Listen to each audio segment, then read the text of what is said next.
গঠনমূলক ব্যতিচারের ক্ষেত্রে পথ পার্থক্য এ সাইন থিটা সমান সমান লেখা হয় এন ল্যামডা। তো এখানে এন দ্বারা বোঝাচ্ছে পূর্ণ সংখ্যা, অর্থাৎ এন এর মান এখানে 1 2 3 4 এই টাইপের যে সংখ্যাগুলো সেগুলো হচ্ছে এন। তো এর দ্বারা বোঝাচ্ছে গঠনমূলক ব্যতিচারের ক্ষেত্রে পথ পার্থক্য হবে ল্যামডার সরল গুণিতক, অর্থাৎ পথ পার্থক্য ল্যামডা হতে পারবে 2 ল্যামডা 3 ল্যামডা এরকম হতে পারবে, কিন্তু 0.5 ল্যামডা হতে পারবে না, বা 0.6 ল্যামডা হতে পারে, বা 7.5 ল্যামডা হতে পারবে না। তো এই বিষয়টা আমরা ভিজুয়ালি দেখব, চিত্রের মাধ্যমে দেখব যে এটা আসলে কিভাবে হয়। তো এক্ষেত্রে S1 হচ্ছে একটা আলোর উৎস, আর এক্ষেত্রে S2 হচ্ছে একটা আলোর উৎস। তো এখান থেকে একটা আলোর তরঙ্গ আসতেছে, আর এখান থেকে একটা আলোর তরঙ্গ বেরোচ্ছে। তো তরঙ্গ দুটো এই বিন্দুতে মিলিত হয়েছে। তো এখন গঠনমূলক ব্যতিচার কখন তৈরি হবে? যখন এই তরঙ্গের শীর্ষ আর এই যে শীর্ষ, এই শীর্ষগুলো যখন মিলিত হয় পরস্পর, তখনই মূলত গঠনমূলক ব্যতিচার তৈরি হয়।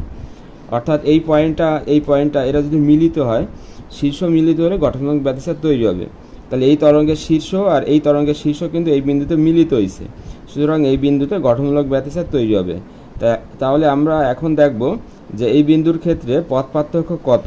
তাহলে এই S1 এখান থেকে যে আলোর তরঙ্গটা বেরোচ্ছে, এই তরঙ্গের এই যে দূরত্ব এটা হচ্ছে ল্যামডা, আবার এই যে দূরত্ব এটাও ল্যামডা, এই যে দূরত্ব এটাও ল্যামডা, তাহলে 3 ল্যামডা, এটা হচ্ছে আমরা পেলাম 4 ল্যামডা, এটা হচ্ছে 5 ল্যামডা, আর এটা হচ্ছে ল্যামডা বাই 4। তাহলে টোটাল যে দূরত্ব সেটা হচ্ছে 5 ল্যামডা প্লাস ল্যামডা বাই 4।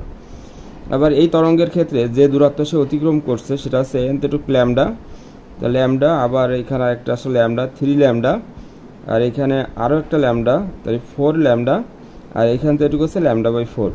তাহলে আসলো কি 4 ল্যামডা প্লাস ল্যামডা বাই 4। তাহলে এখন পথ পার্থক্য আমরা বের করব। তাহলে পথ পার্থক্য মানে হচ্ছে এইটা থেকে এটা বিয়োগ করতে হবে। তো এইটা থেকে এটা বিয়োগ করলেই মূলত পথ পার্থক্যটা পাওয়া যাবে। তাহলে এটা থেকে এটা যদি বিয়োগ করি, তাহলে ল্যামডা বাই 4 কাটা যাচ্ছে, আর 5 ল্যামডা থেকে 4 ল্যামডা বিয়োগ করলে কি আসে? ল্যামডা আসে। তাহলে আমরা কি পেলাম? পথ পার্থক্য হচ্ছে ল্যামডা।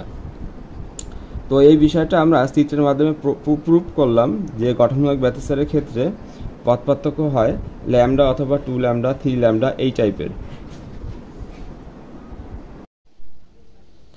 এখন আমরা দেখব ধনাত্মক ব্যতিচারের ক্ষেত্রে পথ পার্থক্য এ সাইন থিটা সমান সমান 2n plus 1 into lambda by 2 এটা কিভাবে হয়। অর্থাৎ ধনাত্মক ব্যতিচারের ক্ষেত্রে পথ পার্থক্য বলা হচ্ছে ল্যামডা বাই 2 এর বিজোড় গুণিতক, অর্থাৎ ল্যামডা বাই 2 এর সাথে বিজোড় সংখ্যা থাকবে, যেমন 3 lambda by 2, 5 lambda by 2, 7 lambda by 2 এই টাইপের সংখ্যা হবে পথ পার্থক্য।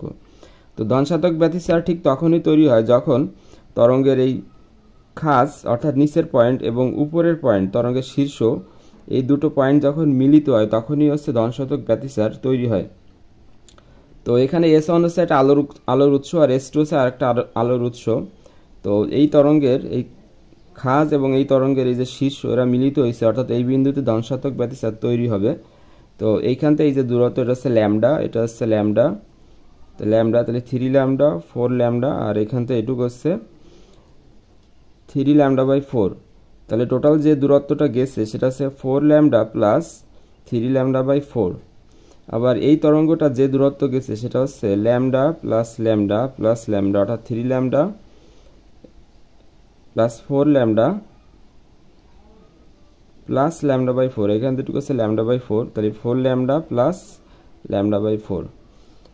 এখন আমরা যদি বিয়োগ করি এই সংখ্যাটা থেকে এই সংখ্যাটা বিয়োগ করি, তাহলে আমরা পথ পার্থক্য পাবো। তাহলে বিয়োগ করার পরে আমরা যে পথ পার্থক্য পাচ্ছি সেটা হচ্ছে 3 lambda by 4 minus lambda by 4। তাহলে এদের যে লসাগু করলে আসে 2 ল্যামডা বাই 4। তাহলে এক্ষেত্রে আমাদের আসলে ল্যামডা বাই 2, অর্থাৎ ল্যামডা বাই 2 এর সাথে একটা কোনো সংখ্যা নেই, মানে বিজোড় সংখ্যা আছে, 1 কিন্তু একটা বিজোড় সংখ্যা। তাহলে এই ক্ষেত্রে আমরা যা দেখলাম তা হচ্ছে ধনাত্মক ব্যতিচারের বেলায় যে পথ পার্থক্য সেটা হচ্ছে ল্যামডা বাই 2 এর বিজোড় গুণিতক।